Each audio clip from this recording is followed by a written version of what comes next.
الحمد للہ رب العالمین۔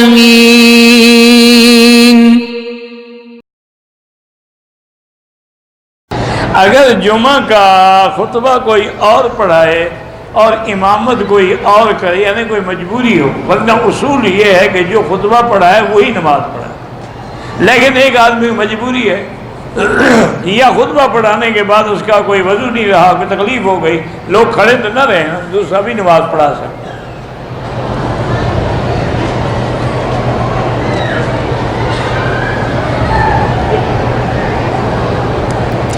مجھے گھر کے لیے پلاٹ لینا ہے، یا تو شیعہ کے امام بارگاہ کے سامنے مل رہا ہے یا پھر بریلوی مسجد کے سامنے، اور کوئی جگہ نہیں، کوئی بات نہیں، استخارہ کرو، جو خیر ہو لے لو۔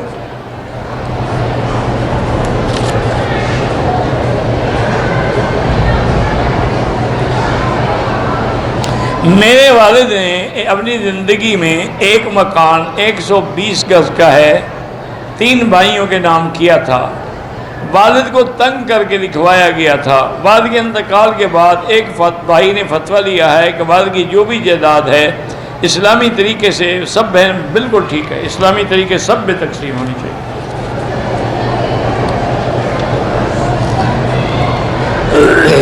احرام میرا بیگ میں رہ گیا، میں نہیں نکال سکا، اور میں اسلام آباد سے مکے پہنچ گیا، دم بھی پڑ گئی، عمرہ بھی قضا کرو۔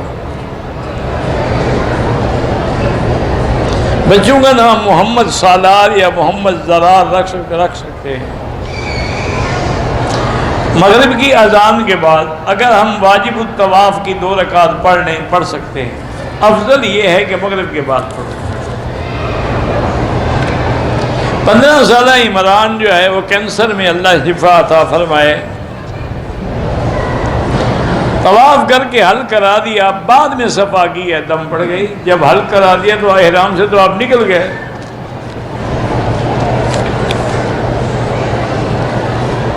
میری بیٹی کے دل میں سوراخ ہے، اللہ شفا عطا فرمائے۔ ہم اپنی لڑکی کا نام بسم اللہ رکھ سکتے ہیں، لڑکے کا نام اعوذ باللہ، ماشاءاللہ، یہ ٹھیک ہے، یعنی اس سے پناہ مانگے، اس سے شروع کریں، دونوں غلط ہیں۔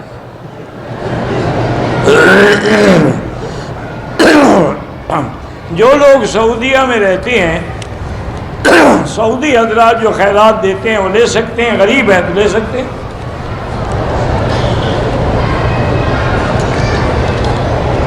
میں جمعہ کی نماز میں پہلے 2 رکعت سنت، پھر 2 فرض، پھر 2 سنت پڑھتے ہیں، پہلے بھی 4 سنتیں ہیں، بعد میں بھی 4 سنتیں۔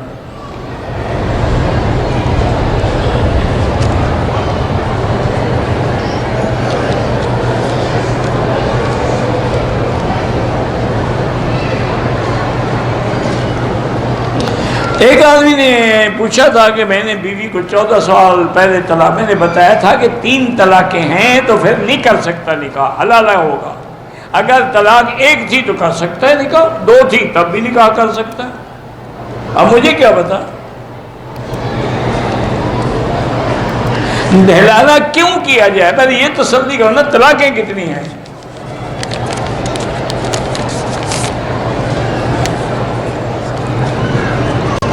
خانہ کعبہ کے دروازے یا دیواروں کو نہیں پکڑنا چاہیے ما سوا ملتزم کے۔